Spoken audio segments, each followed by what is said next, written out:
All right, everybody. How are you today? We're good? Why is it colder here than in my office? I don't know. It's not right. It's just not right. All right. Thank you all for being here. We appreciate it. Shortly after 10 p.m. this past Saturday night, an off duty firefighter was on his way home. He is someone who worked with Engine 18. He was the father of two. And at that time, a 17-year-old approached him with a gun. He tried to rob him. He pulled out the gun and said, "Give me your phone."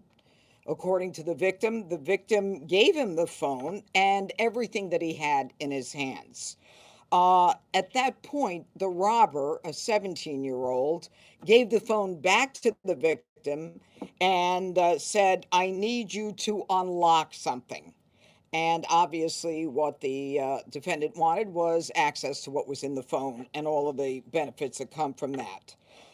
It was at that point that the defendant put the gun to the chest of the off duty firefighter, and the firefighter tried to grab the barrel of the gun. And at that point, the defendant pulled the trigger, and the firefighter was shot in the chest. And he started at that point to bleed out heavily. And it's our understanding that the 17-year-old was shot in the hand at about the same time. That 17-year-old is now in custody thanks to the work of the Metropolitan Police Department and the FBI. And we have the ADIC in charge who'll speak to you in a few minutes. Now, that case, or this case, is another example of juveniles with a gun who are going after the law-abiding citizens in this district. It is another example of why President Trump is moving to make sure that these defendants and that these young punks are being brought into the criminal justice system so that we have access to them, so that we get a criminal record, and so that we are able to identify them as the violent punks that they are. Now, on this male, this 17-year-old, today stands charged with armed robbery while possessing a firearm in violation of 22 DC Code, Section 4504. He is also charged with the possession of a firearm during a crime of violence, and he is charged with aggravated assault while armed. This case is going to be prosecuted in the DC Superior Court, where there is a mandatory minimum for these charges of 5 years. And as we speak now, the defendant is being presented in the Superior Court. Now, this is a very sad commentary on what's gone on. As a result of the surge, we have seen a reduction in violent crime, but we are continuing to see innocent Washingtonians in a situation where they're being approached by young kids with illegal guns who have no concerns about their accountability. And it is a reminder of why the president has decided to put additional resources into making DC safe for the people who live, work, and visit here. Now, these out of control juveniles who think nothing of illegally possessing a weapon and holding up individuals are now going to find that they will be made accountable, that there will be consequences, and there will be no more coddling of young criminals. This is why we fight, this is why we prosecute, and this is why the president is making safety a priority in the district. Now, I'm going to call upon the ADIC in charge, the Assistant Director in charge of the FBI, Darren Cox. He is in charge of the FBI field office. Hi, good afternoon. I'm Darren Cox. I'm the Assistant Director in charge of the Washington field office. First off, I'd like to thank you and your office for being so aggressive on charging violent criminals here in DC and making the streets safe. Also, to our partners, thank you for the partnership, our federal partners and the Metropolitan Police Department for being aggressive in apprehending the subject. FBI agents, along with federal partners and MPD, aggressively apprehended the subject, took him into custody, and also participated in a number of interviews. That's Okay, it. Thank you. thank you. And I'd also like to call upon Dave Hoagland, who is the president of IFF Local 36, who represents all the firefighters, both active and retired in DC. Go ahead, Dave.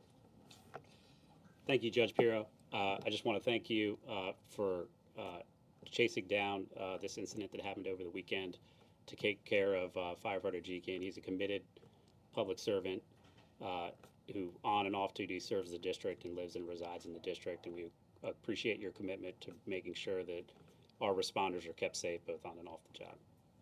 All right, thank you. All right, any questions? Your plans to upgrade charges here? I know that was what was asked, and we charged with attempted robbery, but. Yeah, I have upgraded the charges. It is now armed robbery, and that's why I was so clear in describing. He handed over the phone and everything else that was in his hands. So that is a completed as opposed to an attempted, and it's an armed robbery, which under Title 16, we have authority over 16 and 17-year-olds who commit armed completed robberies. Now, what I think is important to note is that we need to lower the age. We need to make sure that we get a net of all of those violent individuals, young ones who, who feel nothing or no consequences when they get an illegal gun and decide to use it. So, but there are also additional charges, as I stated. Can we upgrade this? Can you upgrade this to attempted murder? I think a lot of people are wondering that as well. Well, the aggravated assault while armed is probably the most serious we could do. Attempted murder is not covered under Title 16. Murder is covered under Title 16. Armed robbery is covered under Title 16. Burg 1 and rape. Okay, those are the four. My Okay. issue is also that it took a long time for him to get in contact with 911. He actually had to call his fellow firefighters to come help him. That's a continuing problem in the district that also creates issues in your office, I imagine. Has this office considered asking the president to reroute some of those National Guard and surge resources to helping with 911 and OUC? Well, what I have done is I've spoken with Mayor Bowser, and we are analyzing this situation and the call, what time it came in, how long it took to get the response out, and we're very coordinated. And if we think that there is additional help that's needed, we will certainly ask for it. But right now, we're working with the mayor, and she's been very responsive. And it looks right now like it was pretty good. What you've got is the victim who clearly made a phone call, then asked the neighbor to make a phone call. In the meantime, there was help coming out. So we're on it, but right now we're not ready to say anything beyond that. Do you think you can get 5 years, or would this person be released from juvenile when they turn 21? You are so smart. It's called the Youth Rehabilitation Act, also known as the YRA, which means that if you're under the age of 25 and you go to district court and there's a mandatory minimum of 5 years and you shoot someone with a gun, as someone did not that long ago on a bus, and you shoot him in the chest, which is very much like this. The judge decided, I'm going to give you YRA and I'm not going to give you the mandatory minimum. And that's why we have to change the law. That's why it has to be changed. Right now, the judge has that power. And we don't want that to be the case in DC. We want them to be accountable. You shoot somebody, all right, you are in the midst of an armed robbery, a violent crime with an illegal gun. This guy's got a bullet in his chest. I don't think a judge should be able to say, I'm going to ignore the mandatory minimum. Separately, on another case, this Miss Ferrer, who the State Department official who embezzled over $650,000, recently spent 12 months. I think the prosecution is looking for 18 months. Are you satisfied with that conviction and with that sentence? Well, look, in a case like this, I only get involved with criticizing judges when I am exercised about the case.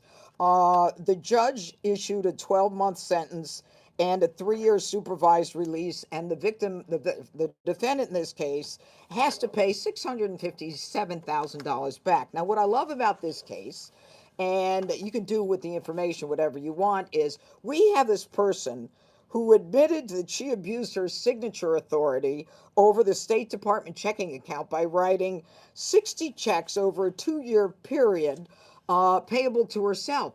But then what she did is she went into QuickBooks real fast and changed the name of the payee. So when they looked at the QuickBooks, it looked perfectly fine. So the judge, realizing that she has a problem, which to me is not an excuse, okay, she's got a problem going to the casinos.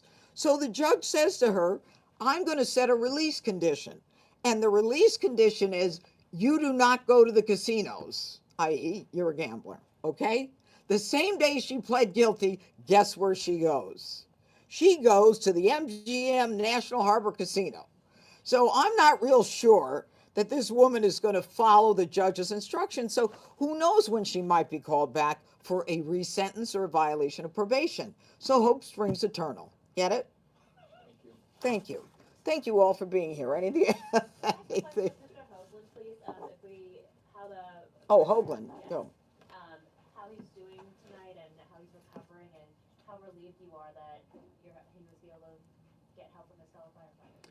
Yeah, I was at the hospital with him till late Saturday night, along with members of his company, Truck 7 and Engine 18. They were the same members who responded to help him, along with one of our medic units. So I think he's home recovering with his family. Everybody's very happy that he's safe and he's well. They actually left the bullet in him because they would have done more damage taking it out. But I think we're all breathing a sigh of relief that this wasn't worse. Judge Bureau, DC crime statistics show an uptick in crime since the takeover ended, the 30 days. How confident are you that DC police have this? Do we know that? Do we know that? Heard it here first. Okay. I don't know that that's the case, but what I can tell you is the president's crime surge in DC made an incredible difference. I mean, in terms of robberies, carjackings, violent crime, homicides down 53%. I think it's the best thing that's happened to this district.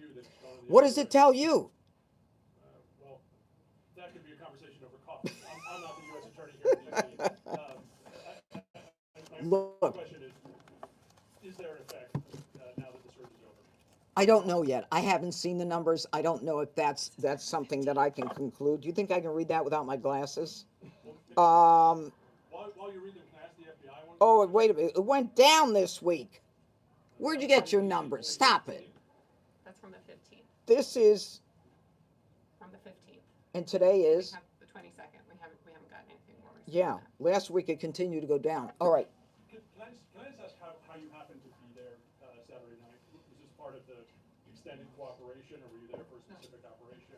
Sure, this is part of the surge on DC, and we have agents that are out every night working with federal and MPD partners, and we happened to be there, and we responded aggressively, just like Director Patel has said.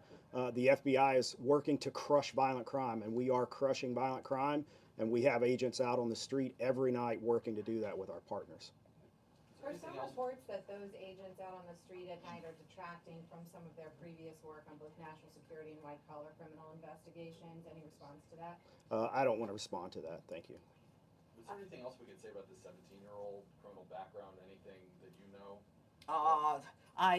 It would be, I can't. I'm not allowed. So why are you asking? You know I can't. You were just hoping that I would. Have you discussed your appeals with Mayor Bowser? Do you know her opinion on the appeals you want to make to the Youth Rehabilitation Act?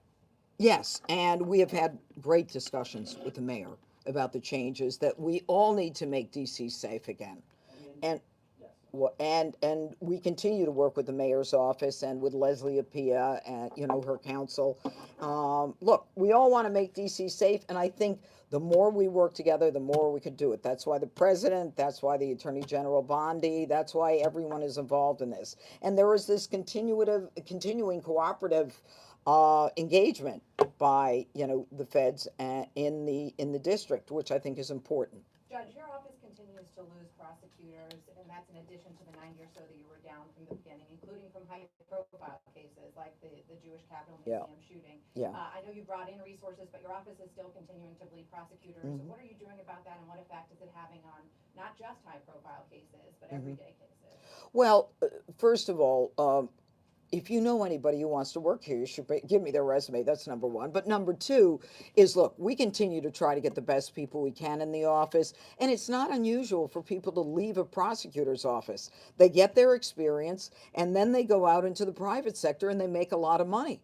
And this is it's a very big and important office. And I'm not surprised that people would leave this office to go on to other things. They have families, they have kids that are growing that need college educations. It's not that unusual. And we continue to add prosecutors as we go forward. I don't see that as anything other than the normal course of events. It's not an easy market in the private sector, especially in law firms, right? Well, with good people it is. With good people it is. All right, everybody, thank you. Of Halligan and EDDA, are you concerned at all that there's starting to be this Politicization. No, I am not. of U.S. attorneys' offices? I am not worried about that at all. All I know is that this office will continue to fight the fight, and we will continue to work with all our partners, and we will be fair and just. Thank you. Thank you.